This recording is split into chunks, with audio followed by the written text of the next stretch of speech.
s'il y a un mot qui caractérise la foi chrétienne, peut-être, pour moi, c'est celui de l'abondance. Je vais prendre un peu d'avance précisément sur les textes. Jean 10, 10, « Moi je suis venu pour que les brebis aient la vie et qu'il l'ait en abondance. » Pourquoi je commence ainsi? Parce que, et je l'ai souvent remarqué, il y a quelque chose de merveilleux dans l'évangile de Jean. Tout le ministère public du Christ commence par un miracle d'abondance, les noces de Cana, 600 litres de vin offerts à ce couple, à ses hôtes. Et puis donc, miracle d'abondance au commencement, miracle d'abondance à la fin, puisque notre chapitre est le dernier de l'évangile de Jean, avec un autre miracle de profusion, pêche miraculeuse. Combien de poissons? 153. 153 poissons. Vous voyez, du début jusqu'à la fin, la vie avec Jésus, c'est la promesse de l'abondance. Et c'est important de se le redire parce que je pense que pour des gens loin de l'Église, je ne pense pas qu'ils associeraient précisément notre foi avec cette dimension d'abondance. Si vous faites rentrer le Seigneur dans votre vie, c'est ce que je dis souvent aux couples, aux parents de baptiser, eh bien vous aurez cette joie en abondance. Et de manière un peu humoristique, souvent je pose des questions sur la foi aux fidèles, qui sont parfois un peu infidèles, et généralement ils n'ont pas la réponse. Alors je leur propose une autre question, et là vous allez tout de suite me la donner, les réponses. Comment s'appellent les noms de bouteilles au-delà du Magnum? Qu'est-ce que vous connaissez comme nom de bouteille? Le Jéroboam. Là tout de suite on voit que ça... Le Mathusalem, le Salmanazar, le Nabucodonosor. Qu'est-ce que vous connaissez d'autre? Le Melchisédek. Voilà, tous ces termes, ils viennent d'où? Ça vient de la Bible. Vous voyez, si vous voulez avoir une bouteille au-delà même du Magnum, avoir la vie en abondance, mettre le Christ dans votre vie. Cette joie d'accueillir la vie. Hier, j'ai eu la grâce de célébrer le baptême de Robin. C'était le troisième de la fratrie. Le premier, c'était Eden, le deuxième, Elliot, et le troisième, Robin. 3 garçons. Donc, à votre avis, qu'est-ce que j'ai dit à la famille? C'est dommage d'avoir 3 garçons. Il manque une petite fille. Donc, allez-y, 4e petit bébé pour avoir la grâce d'une petite fille. Alors, je ne pense pas les avoir convaincus pour le moment. Mais, sait-on jamais? Vous voyez, cette vie en abondance, cette culture de la vie, cette joie qu'a Jésus de retrouver ses disciples et qui, je trouve, donc cette joie qui contraste avec cette culture de la mort qui de plus en plus s'impose dans notre société. Culture de la vie, plus forte que la mort, et culture de la mort de l'autre côté. Ce matin, je regardais sur mon fil de X, de Twitter, ce que je ne devrais pas faire, mais je le faisais, la professeure Claire Fourcade, je ne sais pas si elle est professeure, la médecin Claire Fourcade, partageait une vidéo qui m'a fait froid dans le dos, du professeur Jean-Louis Touraine. Et qu'est-ce que disait Jean-Louis Touraine? Donc c'est un partisan acharné de l'euthanasie. Il disait, voilà, la loi qui va passer, c'est un pied dans la porte. Ce qu'on a obtenu, ce n'est pas suffisant, mais on va continuer le combat. Et vous verrez, on obtiendra dans les années à venir l'euthanasie pour les adolescents, pour les personnes atteintes de troubles d'Alzheimer, pour les personnes atteintes de troubles psychiatriques. Vous voyez, cette culture de la mort qui est partout présente, qui tranche avec ce discours de l'espérance, ce discours de la vie. Culture de la mort aussi chez les défenseurs acharnés de l'avortement. Je relisais il n'y a pas très longtemps un ouvrage de Peter Singer, le grand théoricien des mouvements écologistes, qui disait il faut pratiquer l'avortement même post-natal. Voilà, même quand le petit bébé est né, c'est pas grave.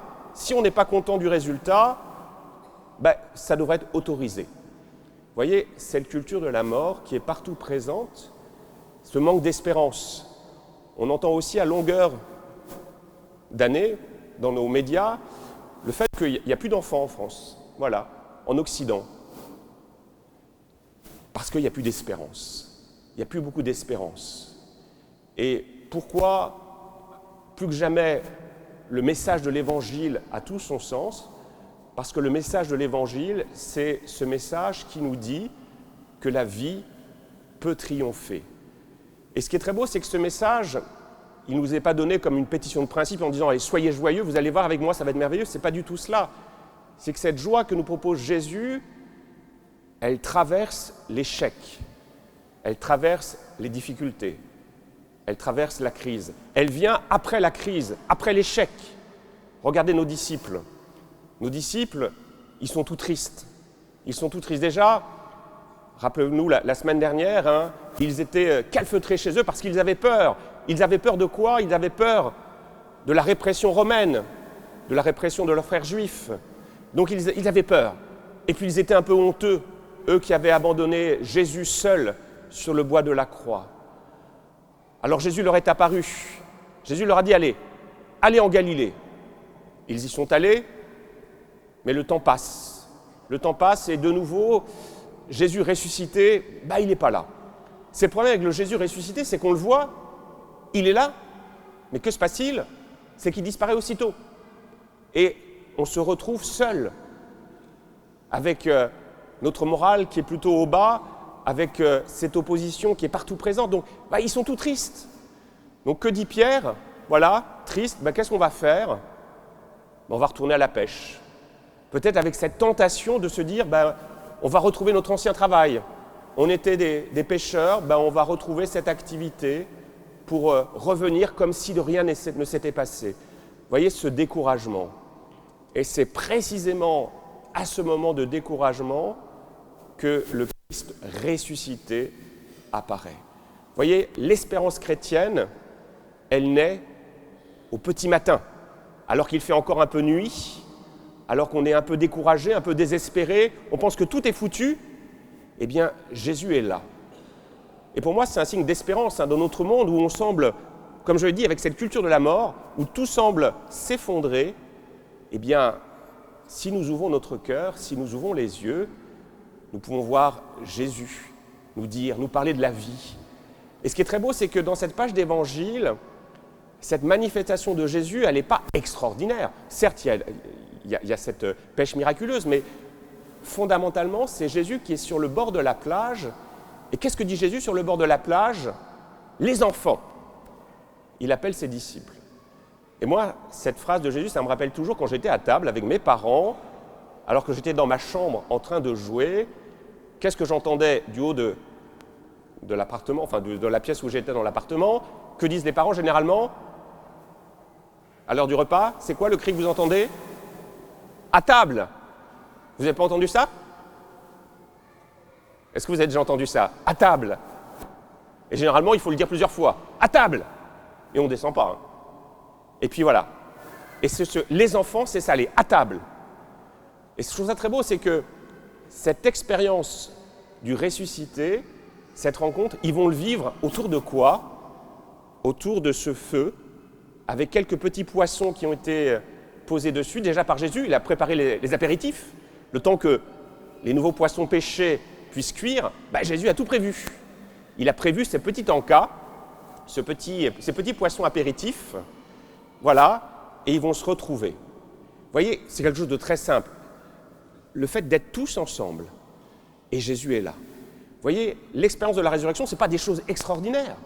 Jésus ressuscité, je l'ai souvent dit, il a moins belle allure que le Jésus transfiguré, au point même où Marie-Madeleine le prend pour le jardinier. Qu'est-ce que ça veut dire? Ça veut dire que cette expérience de la résurrection, c'est dans des petites choses. Le repas que vous allez vivre après la messe, la joie, les premiers barbecues. Il fait beau, vous avez peut-être déjà commencé les barbecues ou pas? Je vous regarde. Ça ne serait tardé. S'il y a des pêcheurs, vous allez lancer les pilets, un bon poisson qui vient d'être pêché, qui grille sur le barbecue. Moi, j'ai des souvenirs comme ça quand j'étais en Côte d'Ivoire, à Grand Bérébi. Vous ne connaissez pas Grand Bérébi, mais c'est pas grave. Grand Bérébi, les Ghanéens étaient partis à la pêche toute la nuit, ils revenaient avec ces filets pleins de poissons magnifiques. Et à 11h30, voilà, le poisson commençait à cuire à midi. On mange tôt en Côte d'Ivoire. Ces bons poissons braisés. J'étais avec mes parents. La joie d'être ensemble. Vous voyez, cette joie de la résurrection, elle est là. Non pas dans des choses exceptionnelles, mais dans le fait de se retrouver en famille pour déguster ces fruits de la création. Et là, il y a quelque chose de la résurrection que l'on peut découvrir.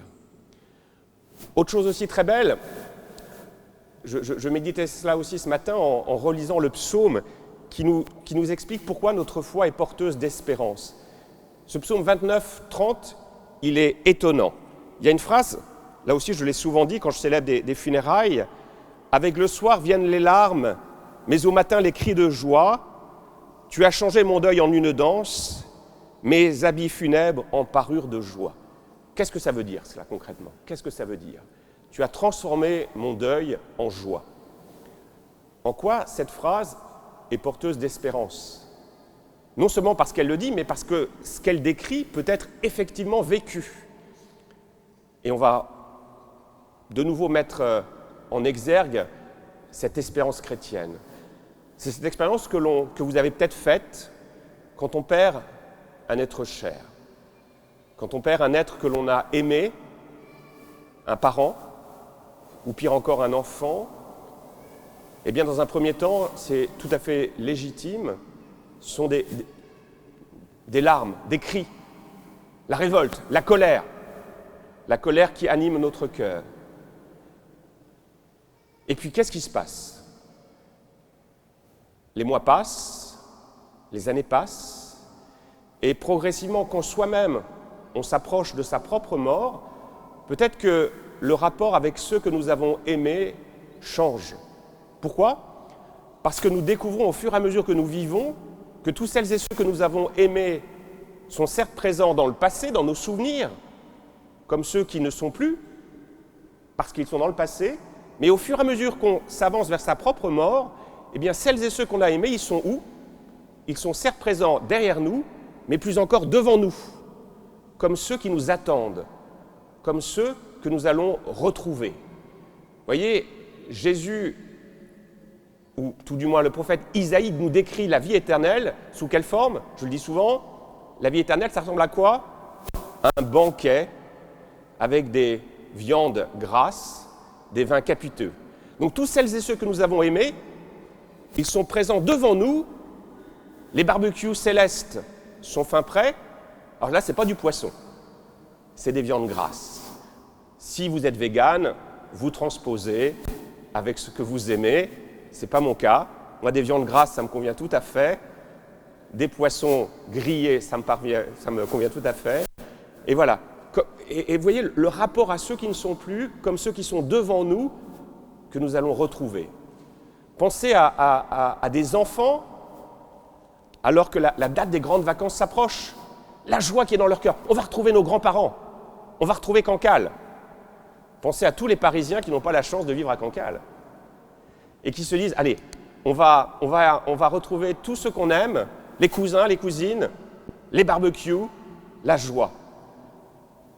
Tu as transformé mon deuil en allégresse.